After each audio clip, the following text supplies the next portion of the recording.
trees, to the cities great and small. We have reaped the fruits of justice and liberty for all.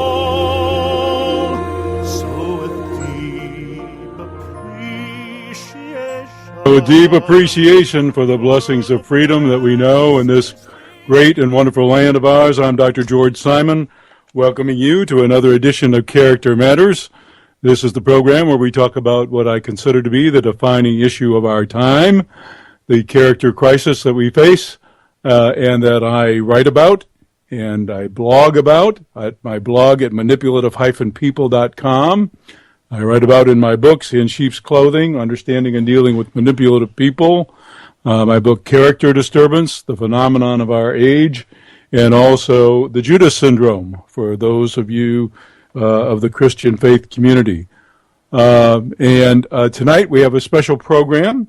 We will have you join the conversation if you wish. If you have any questions, toward the end of the program, I have an interview scheduled for today that will run about 50 minutes or so, which you should enjoy. It features one of the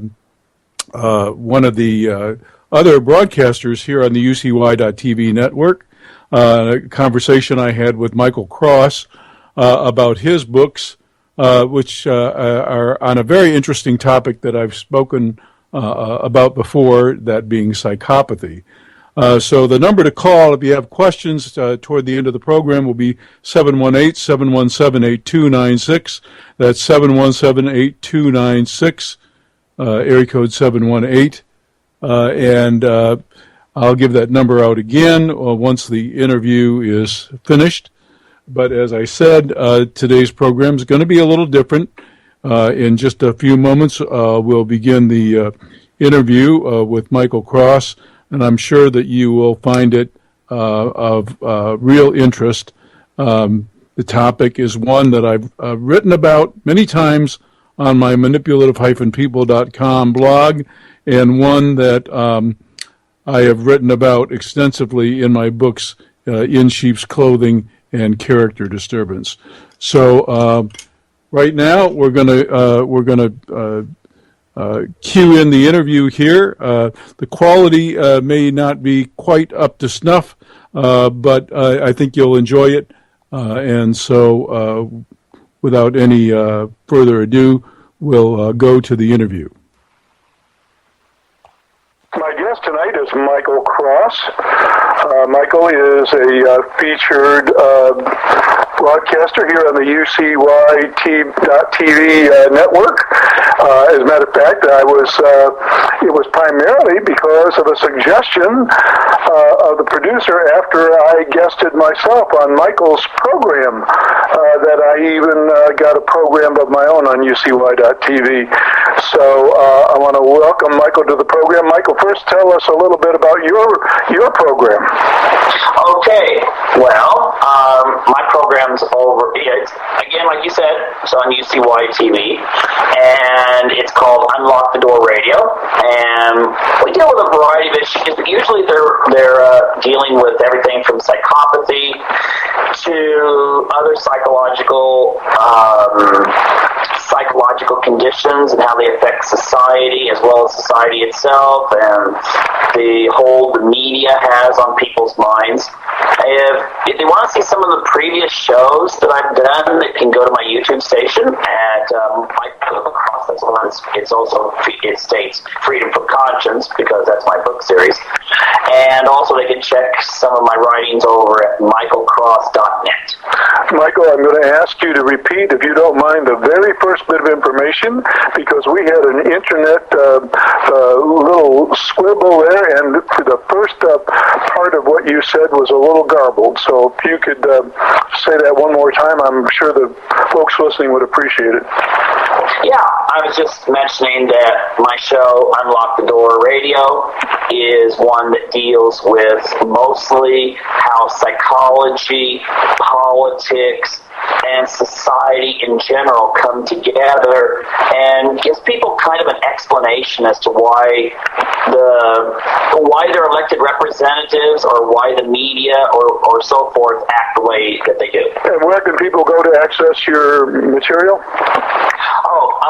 They can find recordings of most of my shows at michaelcross.net, and that's the one that will also state when you type in to the search at YouTube, it would say Freedom from Conscience, which is the book series that I have.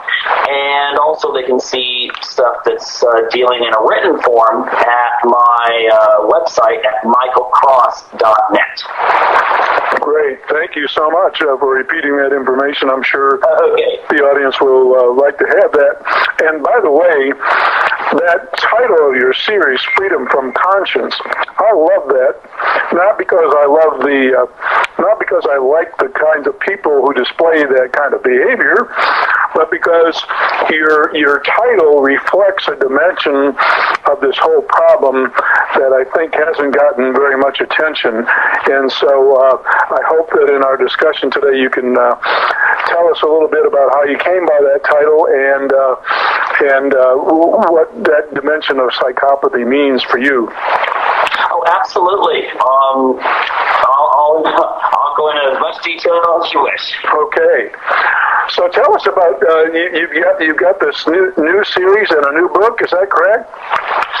Yeah, it's part of the same series, Freedom from Conscience. This one here will be the fourth in the series. I'm hoping that the publisher will go for all 6. And the fourth one is called Freedom from Conscience, Descent into Darkness. And they all follow the same character, a young woman who starts out in the first book as a high school student, and she realizes she's a little different. And the difference, of course, is that she displays a lot of psychopathic tendencies.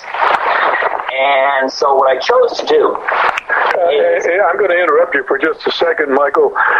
You make an important point right off the bat, and that is that she knew. You say that this character, she knew she was different. Mm-hmm. So, which leads her to be somewhat of an outsider. Now, the thing is, I create the character to let people see exactly what goes on in a psychopathic person's mind, and it's a first-person narrative, well, similar to movies you've seen, let's say Clockwork Orange, in which you follow in the main character's eyes and also his voice is narrating it, the Alex character. Yes. And she's kind of, now, before people think she's the villain, she's actually more of she's an anti-hero. And again, if I'm going to use a movie analogy, it'd be very similar to the old Clint Eastwood movies, where he rides into town. He doesn't have any really particular affection for the people in the town, but he has this kind of sense that if something happens, that he's going to fix it. But again, it's more of this violates the way I see the world, and so therefore I will get revenge. And again, another movie series would be very similar to, what was those Charles Bronson movies? Death Wish. Yeah, Death Wish, in which the character's a policeman, and he goes out and he's like a vigilante serial killer. Of course, in those days, they just called him a vigilante. The serial killers were not a big part of the vocabulary back in the 1970s, even though they did have them. And so the character eventually, she runs into some people who share certain characteristics with her, and then starts trying to, rid the world of evil in the way that she sees it. And of course that leads to a lot of problems, of course, and a lot of dynamics between the various characters, of which I carry some of the characters through all the book series. And by the time you get to the fourth book, you find the character, she has a family, although it's a very non-traditional family. I'm not going to give any hints at what that means. And she's also entered Oregon politics. It's set in the state of Oregon, and she's already been elected as a state legislator, and she's getting a lot of push to run for Congress. And then some things happen in which she gets she kind of tangles with some wrong people in the underworld who are involved in the sex trade industry, and then that leads to the plot, of which it's kind of her versus them. Her is more the predator after other predators, and I won't say how it ends or anything, but I think it's pretty exciting. The publisher really liked it when he read it, so we'll see how it goes. So I take it that this predator against predator motif is kind of analogous to the storyline in Dexter, the popular Showtime series from a while back. Is that kind of like that? You cut out, but were you mentioning Dexter? Yes. Yeah, I had started actually writing. I had the rough draft done before I even heard of Dexter, but there's a big difference between her character and the Dexter. I personally, from people I've talked to who are, some of them classified, actually diagnosed as psychopaths, research I've done, just on my own and everything, I really don't believe Dexter is a psychopath. I think he is psychotic and probably suffering from post-traumatic stress disorder, but he seems to be more Asperger, because a psychopath would display a lot more pro-social, and I don't mean that in the pro-society, getting along with people, but psychopaths seem to be very charismatic, and they also are very manipulative to get things they want. Dexter was sort of like obsessed with his little blood fetish, you could say, and he's very happy in his little corner and, not really interacting with the people in his department. Yeah. So he seemed to me to be more of suffering from some sort of Asperger, and then later you find out that he's, suffered a really horrendous loss of his mind. Yeah, actually, I did a series of articles on one of the blogs that I write for about just how accurately the character was portrayed as a psychopath, and really he's kind of an amalgamation of a lot of different things, and so some of the characteristics they gave him were not at all that accurate, but he made for an interesting character. Oh yeah. I mean, there was times in the series. I don't want to talk too much about Dexter, but there was times in the series where he. And I will note too, so no one thinks I didn't copy it. I will note that I started watching the series after the first book was actually already in the process of getting edited and published. So you had this idea early on, even before it became kind of rogue. And what gave you what prompted you to compose such a series? Well, what was actually interesting, it was kind of ironic, because I have this kind of, kind of dark sense of humor in which people would ask me, because I also do a lot of stuff where I do projects around the world, with select students. And a lot of those involve going to done some work in Tibet and China and Venezuela, those kinds of places. And I'd get people ask, well, what do you guys do down there? And I just started getting this kind of joke and, having the people I was with play along. And, oh, yeah, we go down there and, we go out and go on murder sprees, stuff like that, just for fun, just to see how people would react and everything when the other people played along.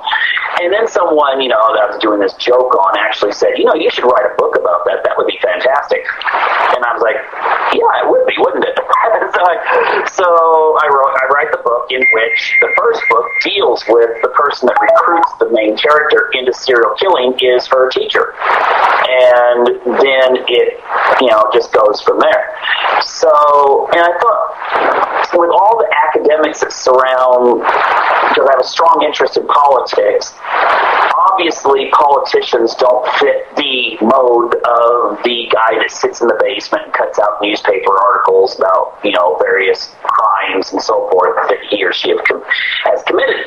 So, since I had actually studied up on psychopaths, the ones that are really intelligent do wind up making the laws. They are the ones that we elect to Congress, to the presidency, and so forth. It'd be interesting to create a character who embodied every aspect of the psychopathic personality, but then to let people see through her eyes how they would see a situation. Like the first time she actually does commit a murder, most people would be very devastated. She's worried about how this will affect the person that she's interested in. Will they look down upon her? I think maybe you've seen that in Psychopaths. Yeah, from a purely practical sense. I talk about that in a couple of articles. A very practical regret. Not the same as remorse or guilt, but a very practical regret. Yeah. Well, in her case, she's more interested in, again, not giving away too much of the plot. She's more interested in how she's worried. She's wondering about religion. Is this person's soul that she's just released? Is this person, still cognizant? Are they dead? She's in her mind. She's thinking about philosophy versus the fact that she's just killed someone. And in that sense, most people would be just totally devastated. What about soldiers? The first time they ever kill anyone, they're just like a psychological mess. Many of them never get over it.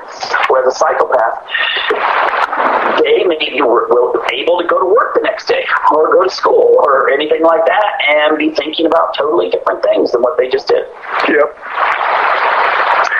Well, have you studied this topic for a long time? Yeah, but not like in a clinical setting, just reading up and really just voraciously trying to find things that match and put together. And in my radio show, I've interviewed, I've interviewed 3 people that are diagnosed as psychopaths. And each time it confirms that I have gotten it down the way it's supposed to be. Yeah. And also I've interviewed people like, I interviewed the woman who wrote the books, one of them's called Women Who Love Psychopaths.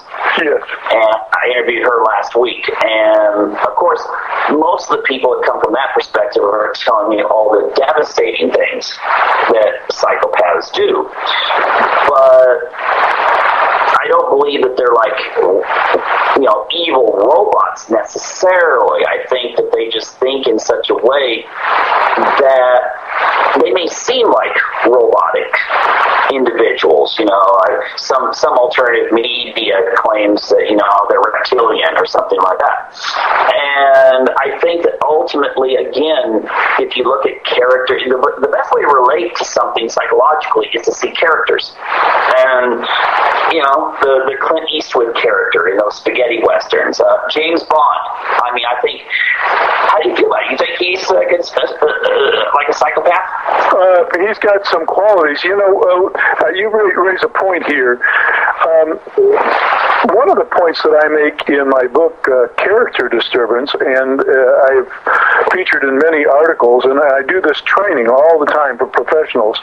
One of the main points I make is that we're now coming to realize, just as we did with the autistic spectrum disorders, that character disturbance exists along a spectrum, and there are very few folks who occupy positions at the very extreme end of that spectrum that we would appropriately label as psychopathic, totally devoid of conscience as we know it, and who have the incredible ability to either be devoid of emotion or to compartmentalize emotion when they want to do heinous things.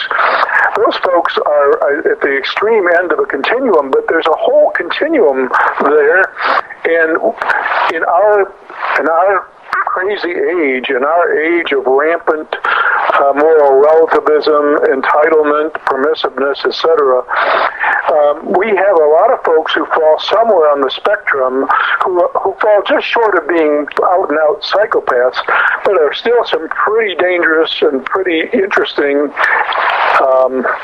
and not healthy characters. So, James Bond would probably fall somewhere on the continuum. Would I classify him as an out-and-out psychopath? Probably not. Okay, but he'd be like, if you're using the hair checklist, then 0 is not at all, 40 is all the way, maybe 25, 30. Yeah, and by the way, the hair checklist, the PCLR revised edition has proven itself empirically as the instrument of choice. But do you know how much training it takes to be able to score that thing reliably, and how few clinicians even know how to use it appropriately? The literature is very clear that certain scores really do mean something, but the fact is you have to really know what you're doing, and you have to have plenty of confirmatory background information with which to be able to score it.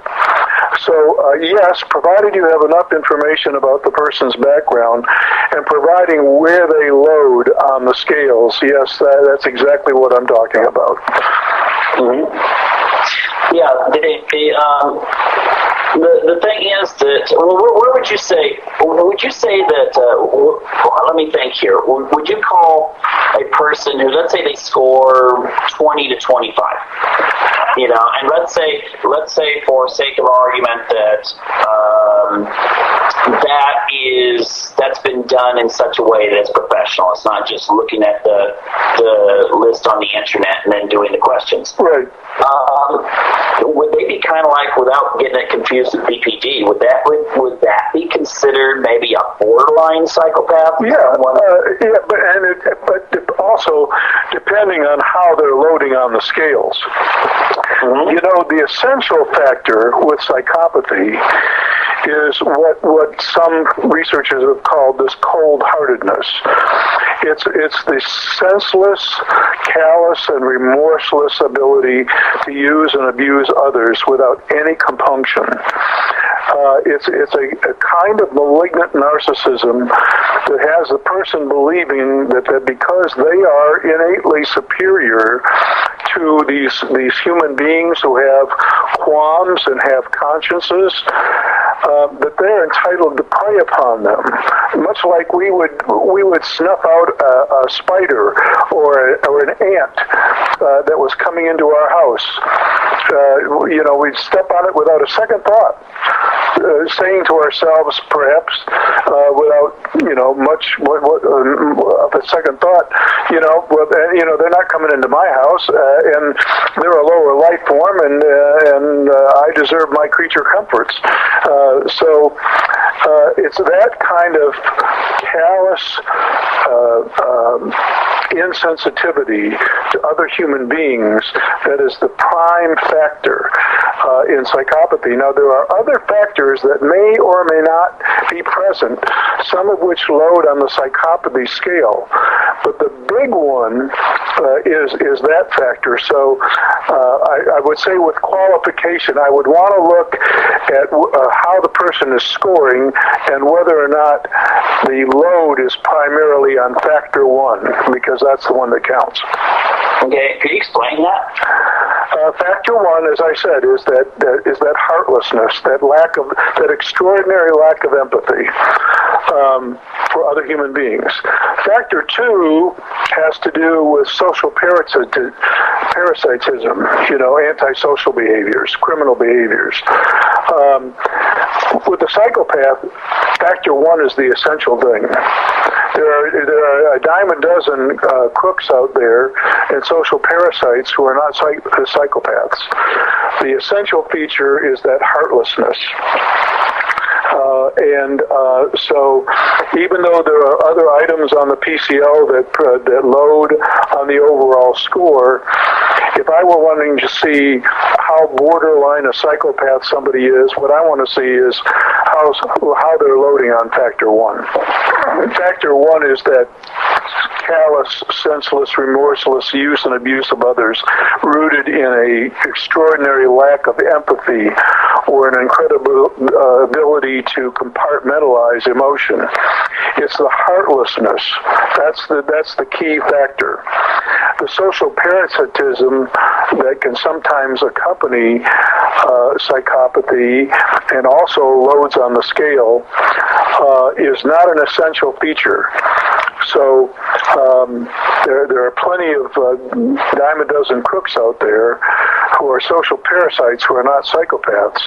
And how borderline a psychopath is would depend on how strongly they load on factor one. So I wouldn't want to look just at the score. It would be wrong to say, well, their score comes very close to the cut score, so maybe they're a borderline psychopath. That wouldn't be quite fair enough to say. I would want to see what items and what factor those items are related to, what items are loading on the scale. And if they're factor one items, then I'm getting concerned that we're dealing with somebody who's almost a psychopath. Yeah, because I've actually known people who they'll actually say that they don't feel guilt for anything they've done. They might feel disappointment if they do something and it turns out that it didn't benefit them. Then they feel disappointment, but they don't feel the guilt. They don't feel any kind of moral obligation to feel bad about something. And then they will actually say that while they may feel sympathy for people, they don't feel empathy. They don't even know how to define the word in their minds. These can be actually really intelligent, highly educated people. I know I'm not going to name names of people, so if they're listening, don't worry. I'm not going to out you. But I have known a couple people who, they'll actually, in their words and deeds, it seems like that they would fall into that, and they're not parasites. Right. They're actually very hardworking, straight A type students. Right, and that is the key factor. And by the way, we also know that factor has some loading on other disorders too, especially the autistic spectrum disorders. That factor in and of itself is not a qualifier for psychopathy, but it is the essential factor. Yeah, I would kind of think in the sense that it may these people I know, they're very charming. And I know people that are Asperger, and they're not. They're not charming. Yes. No. Yeah. They're straightforward. It's kind of like A, B, C, D. If anything changes in their routine, they go crazy. Right. But these people actually love it. Yeah. I mean, if you're in a car with them and their tire blows out, they're kind of like smiling as they're getting control of the car. Yeah. They're not scared. Yeah. So one of my great mentors says what they lack is what we call adaptive fearfulness. In other words, where most of us, appreciating that there's some danger involved, might feel at least a little apprehension, even if we have the courage to overcome it. We feel the apprehension, whereas they don't. They will go and do what most people wouldn't even think of doing, because they have the freedom from that adaptive fearfulness, which is why they engage in so many daredevil type behaviors, and why they actually, as you just said, sometimes relish the opportunity. Yeah, this person I'm telling you about, and I'll believe what she said. She lost control of her car and spun and hit the other side. That means she barely avoided getting hit by two lanes coming from the other direction. Like from a movie, around in circles. Right. And she said that she didn't feel anything when she got out of the car. She was just trying to see what happened to the car, and the policeman who showed up actually actually commented, "You're not fearful. You seem to be totally calm." And yeah, Michael, it was this very realization. You see, all this research on psychopathy and the reinstating of the term, how it came back into usage, and the whole thinking about it, we owe this all to Robert Hare's work in Canada. It had sat pretty much on the shelf for years since Cleckley first talked about it many years ago. And then there was all kinds of misconceptions about it, and even a lot of professionals who poo-pooed the whole notion. And if it wasn't for his groundbreaking work several years ago, and bringing back the research on it and developing the instruments, we wouldn't have any of the information today that we have.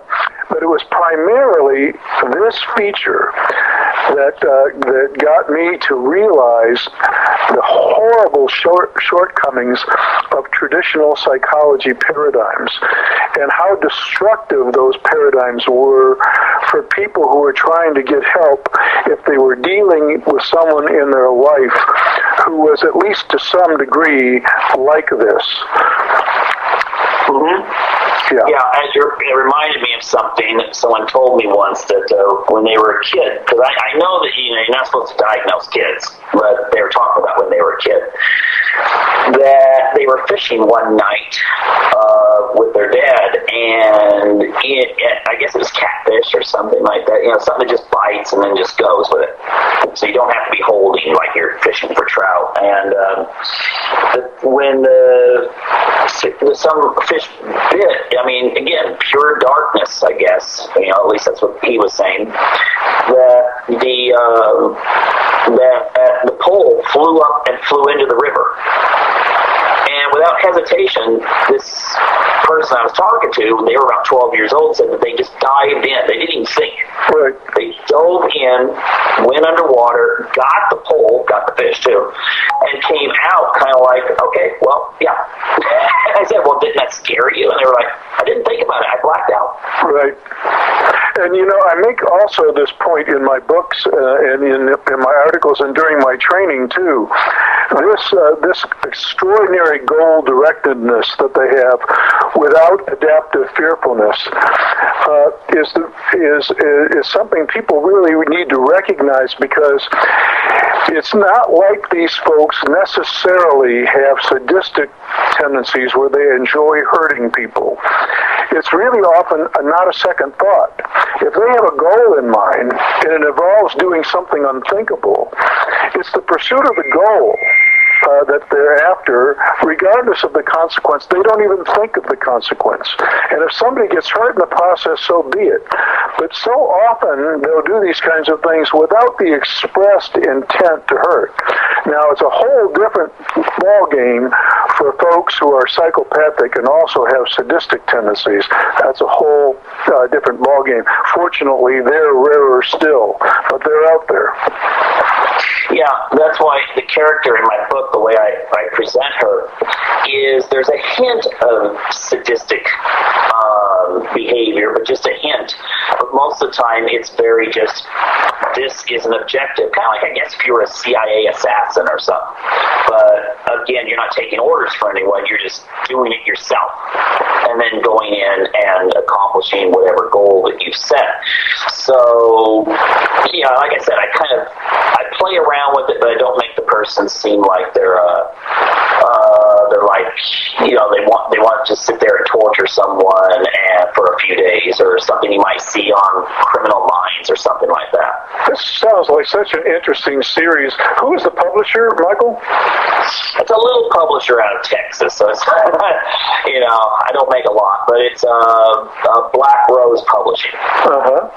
And all 4 books can be found there. They're also on Amazon, but you can go directly to Black Rose Publishing and just type in Freedom from Conscience. So it's, again, what I like to do with the book is the first one is set in high school. a classic outsider, but also someone who's got psychopathic tendencies. The second one's set in college when the gal is actually finishing up her PhD in psychology. And, what happens when she's reintroduced to the lifestyle that she has tried to give up after high school, after a few tragedies. And then the third one deals with actually the irony of the fact that she writes a book that's a text on psychopathy and is doing research, gets captured by an actual serial killer who has no idea who she is, but thinks she's interesting and would like to make her an apprentice. So it gets into a lot of really dark, whereas the second book, everything comes out really nice for her. The third book is really, that's why it's called Descent into Darkness, because what would happen if you had two people who are psychopaths, but they're at odds with each other? Are you going to... I'm sorry, go ahead. Well, the idea I came up with was the idea that since there's both a mutual love and hate going on at the same time, because I think they both see something about themselves in the other person, but neither of them are willing to admit it. And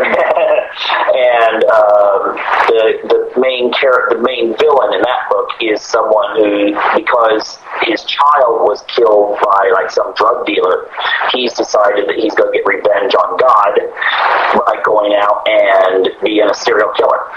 Are you going to tease us any with this character as far as how long she will continue to be the dominant character?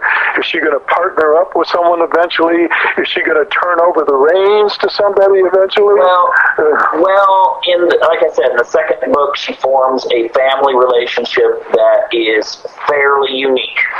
And if you know anything about psychopathy, you know that psychopaths are not at all caring about social standards, social norms, or anything like that. Like Charlie Manson and his family.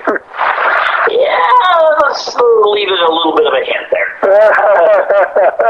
Something like that. Yeah. But in the third book, she's trying to be as normal as possible without being,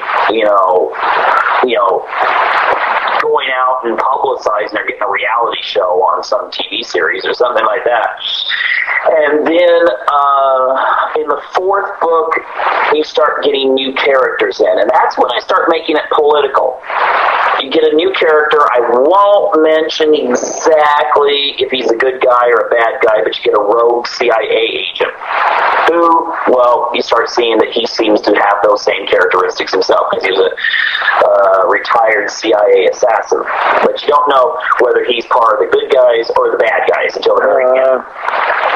And that's where it gets more into politics. In the fifth book, if it gets published, I really hope it does. The fifth and sixth book actually deal more on the fun aspect of conspiracy theory, in which you find that she discovers that, politics is filled with a lot of different societies and so forth that she had no clue of. And then she finds out... Oh, go ahead. No, go ahead. I'm sorry. I was going to say, just a teaser there, it's that she starts finding out something about herself that she did not know about her past and so forth, her history. And then you start finding people that the villains are far darker than the previous ones. And so, yes, there is a partnering up. I won't say whether the main character ever dies or anything, but there's things that happen that are pretty close. So, again, it's classic, what would you call it, journey of the hero. But it goes through so many different phases as, because each book ends with a new phase of her life accomplished, but then it opens up a new phase and a new phase, and then, like I said, it gets into stuff when it gets into the politics and some of the secret societies and so forth. I never use the term Illuminati or anything like that, but it's something similar, and you see what the dynamic of what would happen if someone who's really resenting the fact that now their freedom has been taken away, how they will react within the confines now of being integrated into something that they never had any dream of ever, this kind of thing existing. Yeah. If you don't mind, I'd like to redirect the conversation just a little bit here for a bit, but I'd also like to for you to tell the listeners whether or not your books are available in ebook form as well. Oh yeah, they're all on ebook. Oh, excellent.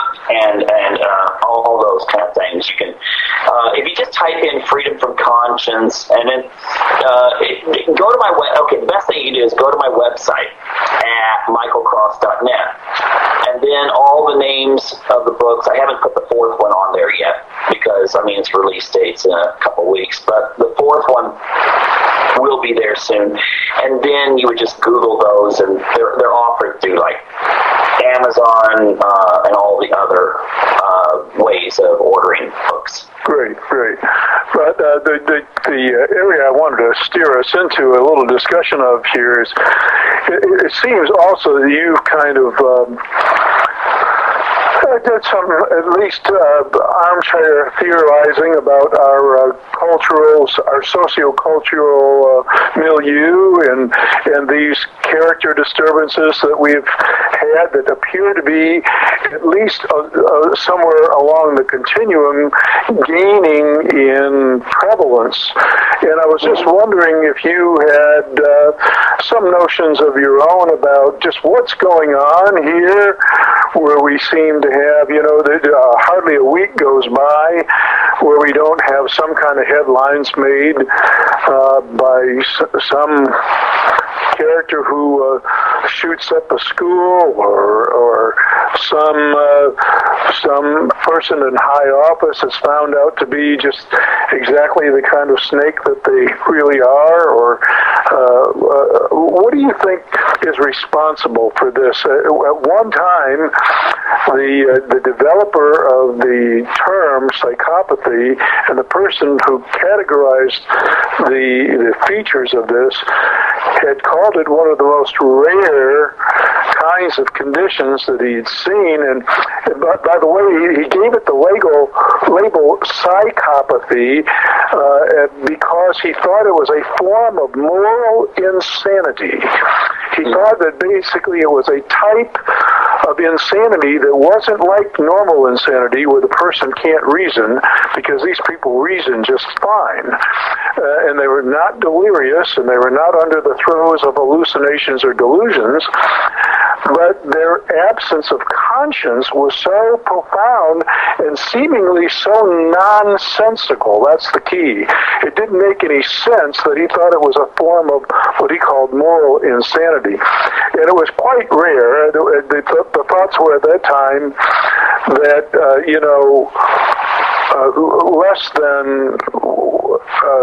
less than 1/200th of the population would fit this category. Well, those estimates have drastically changed, and people along the spectrum have dramatically increased in prevalence. What do you think is responsible for that? Well, okay, first I'm going to say, when you hear about school shootings and stuff like that, I don't think most of those are psychopaths. It seems that they're all like people that are on some sort of major medications most of the time, treating other sorts of disturbances. And so I'm not sure that would be a factor. I mean, that sort of thing. But when it comes to, let's go back to what you just brought up, the idea that it used to be considered 1/200th or something like that. What I think was a difference, and here's my when it comes to psychopaths, because I actually do believe there's a genetic component. I think there is something that, at least from what I have read and so forth, it seems to be a genetic component involved in it. But its expression may be different depending on how the child is raised. And I think back in the 50s, when people did studies, most of the people you'd be doing studies on in the general population, I'm not talking about criminals, but the general population, would be people who kind of like the character that I create. She's a psychopath, but she has an ethical base. She's ambitious. She has kind of a sense of her own way of doing it, but she's got a certain ethical base, even if it is rooted in a certain arrogance and elitism in her own mind. And I think that anyone who was maybe genetically psychopathic in those days may have been part of more of a traditional culture, and therefore they wouldn't display it in the same way. Maybe they could, like, again, I'm using TV analogies, but like the TV series Mad Men. Right. I think that I don't know the name of the guy. My wife watches it all the time. The head character seems to display the characteristics of a psychopath, but he also has a sense of, well, this would be wrong to do, or this would be right. But there's no moral reason, really. It's more of a, well, this is just the way it is. Right. More of a pragmatic or a practical reason. Yeah, I mean, I was talking to one person who's a diagnosed psychopath, and she said something about, like, morality. She said, well, if you determine that it's a cost-benefit analysis to apply to, is it good or bad if a person sleeps around? Well, you can get venereal diseases, you can get pregnant, maybe it's not the right thing to do. But it's not that it's not the right thing, it's just not the most expedient thing to do. Right. So therefore, you do have people that are psychopathic, but they can be very, follow the 10 Commandments. But they won't feel guilty if they break one. Right. I think what's happened in our society today is we've got a breakdown of those traditional anchors that would actually keep some people from going all the way. We also glorify the psychopath. I was listening to, I won't name names, but he's a famous director, and he was talking about like Wall Street. It used to be, this kind of thing where, people went in there, of course they were probably psychopathic, highly driven, but there was a sense of ethics that permeated like in the 70s. But now it's more like just, it's that whole idea of, if you're in my way, I will eat you. I mean, I will make money no matter what. And we glorify that. In the media, we have all kinds of shows that, lifestyles of whatever, where we're showing people with giant, mansions and everything. And it's kind of like, oh, we must worship this. Yeah. So we become very consumeristic, and consumerism fits right in with psychopathy. If you're a marketer, if you're a businessman, or if you're a politician, or we have soundbite news now. We don't have news. Network news is not news. It's sound bites. Right. And that fits really well. And drama. Yeah. And so it's pure theater half of the time. It's entertainment. I mean, yes. And the thing is that a psychopath, that's perfect for them. They go in there. Well, you've got two of the factors that I think are responsible for this. Any others that you're thinking of? Well, when it comes to psychopathy, I think that's something that the society has now basically turned around and said, hey, we like this. And then they act surprised when people are that way. And with the narcissism, though, I've watched enough, my daughters turn on children's TV nowadays. And it's like one long commercial for this kind of shallow, materialistic attitude on life. And I think we have a lot of, they may not be genetically predisposed to narcissism, but we have a lot of narcissistic wannabes in our society. I think, and what's funny about them is they don't have that kind of, they're almost like, if you call like a psychopath or a narcissist maybe a wolf in sheep's clothing, well, the thing that they've done is they've convinced the sheep that they're wolves too, if they buy these products or elect these people or do these things. Right. And, so we got a lot of people that really are sheep, but they think they're wolves. They think they're this this really individual type person, when in reality they're just being led by the nose. In this kind of, I've heard about this, from many people in education. A lot of students now come to school wearing designer clothes with a designer iPhone, and it's almost like a teacher's interrupting them when they say, hey, it's class time. Because, they've been raised on this whole attitude that there is no real work when you go to school. It's the place where you show off your new clothes, your new purse, your new iPhone. But then again, they're not the narcissists that make it up in politics. They're the ones the politician or the businessman is making money off of. Perhaps you can say just a few closing words for our audience members about just what it is you hope that they will do to discover your work and your thoughts on this topic. I know you have your own website. You've got your books that are available on Amazon. Anything else? Do you have a blog or anything like that? Well, website, blog, it's, that's kind of same thing. So just come to michaelcross.net. In fact, I was going to put up something about not narcissism, but the war on the individual. It'll probably go up in the next couple days. I usually put something up every week and a half or 2 weeks. And the thing I would encourage people to do is when you tune in to anything going on in politics, don't think that the people are acting insane when they do certain things or they don't do certain things. Because if you understand psychopathy, and it explains much of what we see in politics today. It explains why a politician can get up and lie to people, almost to that state of gaslighting the public. Yes, even when the truth would do just fine.